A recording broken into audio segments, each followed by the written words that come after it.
नमस्कार दोस्तों, आज हम बात कर रहे हैं बाबा साहेब भीमराव अंबेडकर की। 6 दिसंबर 1956 को दिल्ली में बाबा साहेब ने अपना देह त्याग किया था। आज जानते हैं बाबा साहेब भीमराव अंबेडकर के बारे में। 14 अप्रैल 1891 महाराष्ट्र के एक छोटे से गांव में पैदा हुआ महार जाति में एक बच्चा, जो आगे जाके विश्व नायकों में गिना गया। ये एक ऐसे नायक बने जिनकी प्रेरणा आज का समाज हर किसी को देना चाहता है। हम बात कर रहे हैं बाबा भीमराव अंबेडकर की। इनके पिता मिलिट्री में एक बड़े ऑफिसर थे, एक बड़े पद पर थे। क्योंकि ये महार जाति से थे, एक छोटी जाति से थे, मिलिट्री से इनको निकाल दिया गया। क्योंकि जो मिलिट्री में बाकी लोग थे वो ऊंची जाति के थे और इनको ऊंचे पद पर नहीं देखना चाहते थे। जातिवाद इतना था कि राजा रजवाड़े भी नहीं चाहते थे कि कोई छोटी जाति का व्यक्ति मिलिट्री में काम करे और ब्राह्मण या क्षत्रियों पर राज करे। उनका ऑफिसर नहीं बन सकता। मिलिट्री से निकाल देने के बाद बाबा भीमराव अंबेडकर जी के पिताजी ने छोटे मोटे काम कर कर अपने परिवार का पालन पोषण किया। कुछ दुकान वाले तो उनको मजदूरी के लिए भी मना कर दिया करते थे, क्योंकि उन्हें लगता था कि उनकी जो परछाई है वो उनकी दुकान पर पड़ेगी और उनकी दुकान दूषित हो जाएगी, कोई उनकी दुकान से सामान नहीं खरीदेगा। लेकिन भीमराव अंबेडकर जी के पिताजी को अपना जीवन यापन करना था, अपने परिवार को पालना था। बाबा भीमराव अंबेडकर जी के पिताजी चाहते थे कि भीमराव अंबेडकर पढ़ाई करे और आगे जाकर एक बड़े अफसर बने। उन्होंने हर तरीके की कोशिश की और अपने पुत्र का, भीमराव अंबेडकर जी का, एडमिशन कराने के लिए एक छोटे से स्कूल में गए।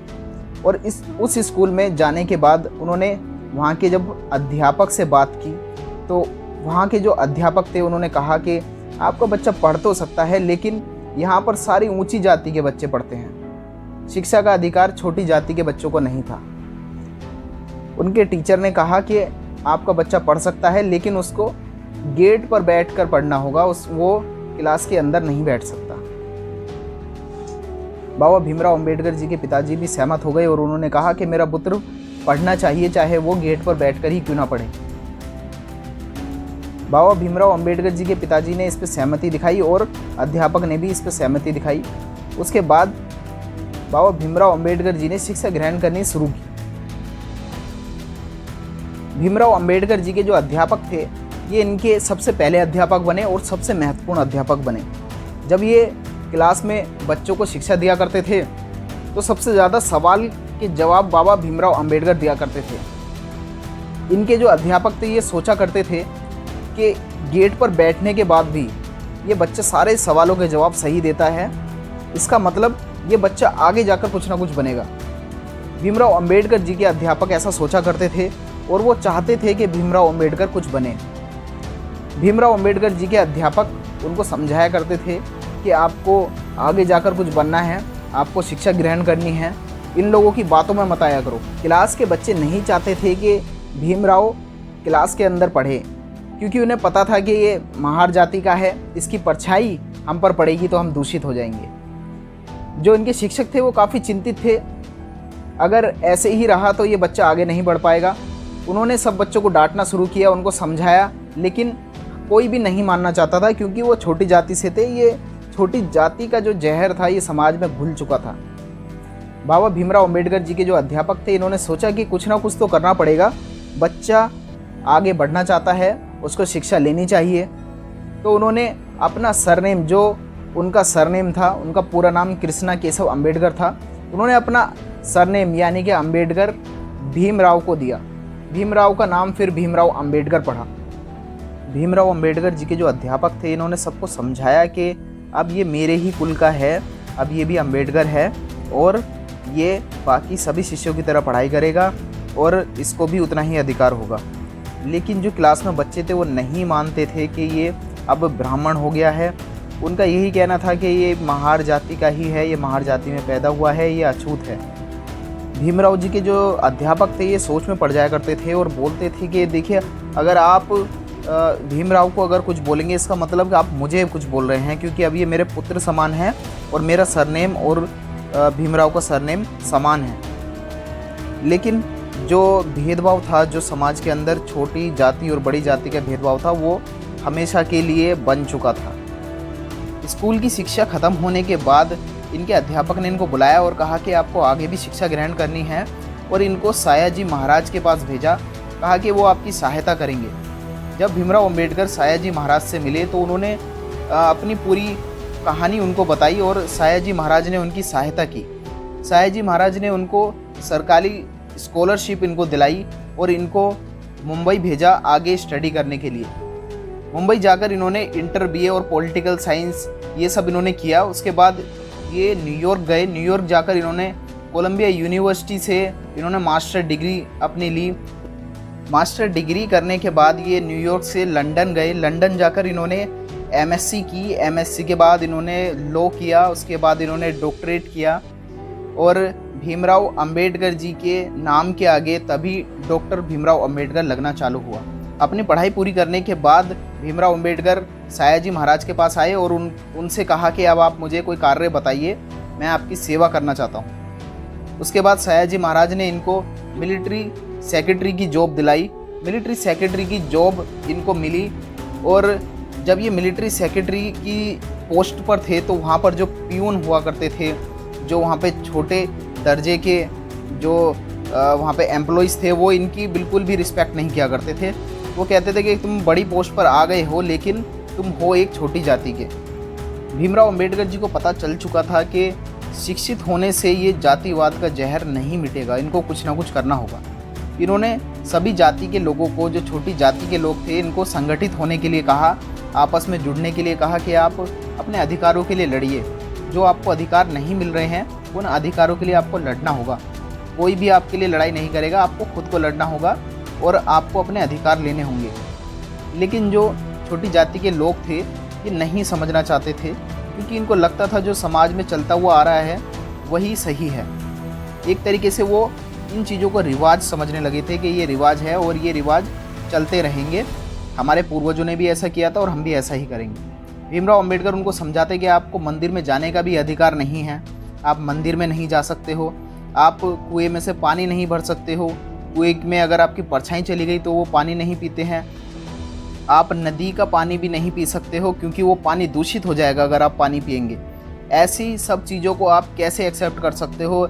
ऐसी बातें भीमराव अंबेडकर जी ने छोटे तबके के समाज को सिखानी चालू करी और उनको आगे बढ़ने के लिए प्रोत्साहित किया। भीमराव अंबेडकर जी का सबसे पहला प्रयास 1920 में हुआ। इन्होंने all India depression class foundation चलाई इन्होंने, और उसमें इन्होंने लोगों को एक तरीके से संगठित होने के लिए, एकजुट होने के लिए प्रोत्साहित किया। उसके बाद इन्होंने 1924 में बहिष्कृत हितकर्णी सभा इन्होंने बुलाई और उसमें सभा में सभी छोटी जाति के लोगों को प्रोत्साहित करने का काम किया। लेकिन सबसे ज़्यादा कामयाबी इनको महार आंदोलन में मिली। महार आंदोलन में काफ़ी लोग इकट्ठा हुए और महार जाति के जो लोग थे इन्होंने भीमराव अंबेडकर जी की बातों को मानना शुरू किया। और जो महार आंदोलन था इसमें भीमराव अंबेडकर जी ने कुएं में से पानी भरना, मंदिर में प्रवेश और नदियों पे से पानी पीना या फिर नदी के पानी में नहाना, ऐसी अधिकार छोटी जाति के लोगों को दिलवाए।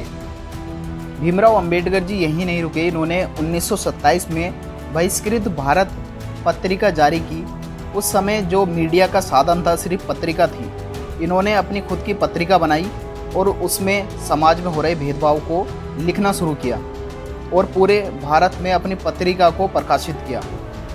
इस पत्रिका को प्रकाशित करने में सायाजी महाराज ने भी इनकी सहायता की।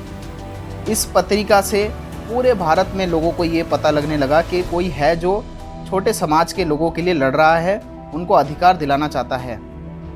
एक बार कुछ मजदूर तबके के लोग इनके पास आए और इनको बताया कि हमारे साथ भी शोषण हो रहा है, हमें अछूत माना जाता है और किस तरीके से हमारा शोषण होता है। तो भीमराव अंबेडकर जी ने इनके लिए एक पार्टी बनाई जिसका नाम स्वतंत्र श्रमिक पार्टी था। इन्होंने उनको अधिकार दिलाने के लिए भी कहा कि हम आपको भी अधिकार दिलाएंगे और आपकी साथ जो शोषण हो रहा है वो मैं अपनी पत्रिका में प्रकाशित करूंगा। 1930 में जब गोलमेज सम्मेलन हुआ तो रैमजी मैकडोनल्ड जो प्रधानमंत्री थे ब्रिटेन के, उनके सामने अंबेडकर जी ने एक पेशकश की। उन्होंने कहा कि जिस तरीके से राज्य बटे हुए हैं, जिस तरीके से पंजाबियों के लिए पंजाब राज्य है, गुजरात के लोगों के लिए गुजरात है, उसी तरीके से हमारे लोगों के लिए भी एक राज्य होना चाहिए। जिस पर गांधी जी ने अपनी नाराजगी जताई और आमरण अनशन पर बैठ गए। उस अनशन पर बैठने के बाद जो भीमराव अंबेडकर जी थे ये विवश हो गए। इन्होंने जो प्रस्ताव था वो उन्होंने वापस ले लिया। इसके बाद गांधी जी के साथ इन्होंने एक समझौता किया जिसको पूना पैक्ट के नाम से जाना गया।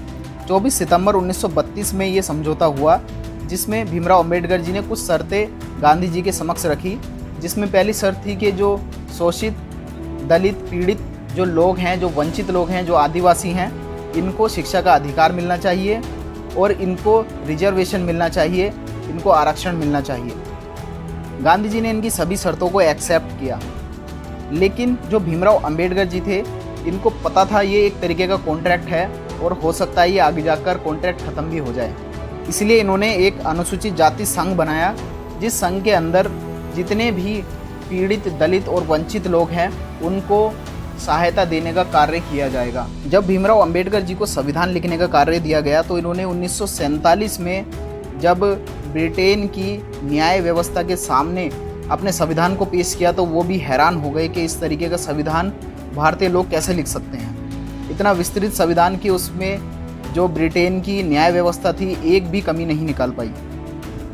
जो भीमराव अंबेडकर जी थे, इन्होंने अपने संविधान के अंदर अनुच्छेद 17 में छुआछूत पर भी रोक लगाई ताकि आगे जाकर किसी तरह के किसी भी धर्म में भेदभाव ना हो, किसी तरह की छुआछूत की कोई व्यवस्था ना हो। भीमराव अंबेडकर जी जो थे ये जानते थे कि जो छुआछूत का समाज बन चुका है ये अब मिटने वाला नहीं है। इन्होंने 1950 में बौद्ध धर्म अपनाया और इनके साथ लाखों लोगों ने बौद्ध धर्म अपना लिया और ये एक ऐसा धर्म परिवर्तन था जो समाज में इतिहास बन गया। भीमराव अंबेडकर जी ने समाज को उठाने के लिए इतने सब कुछ कार्य करे। आप सभी लोगों को क्या लगता है ये किस तरीके के नायक थे, हमें कमेंट सेक्शन में ज़रूर बताइएगा।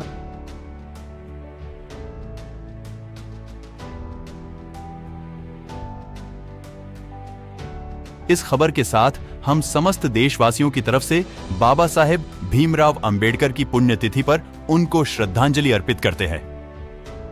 KMS न्यूज मध्य प्रदेश, मनोज देवड़ा की रिपोर्ट। इस खबर में बस इतना ही। अगर आपको यह खबर पसंद आई तो लाइक, कमेंट और शेयर कीजिए और अभी तक यदि आपने चैनल को सब्सक्राइब नहीं किया है तो कृपया चैनल को सब्सक्राइब कीजिए।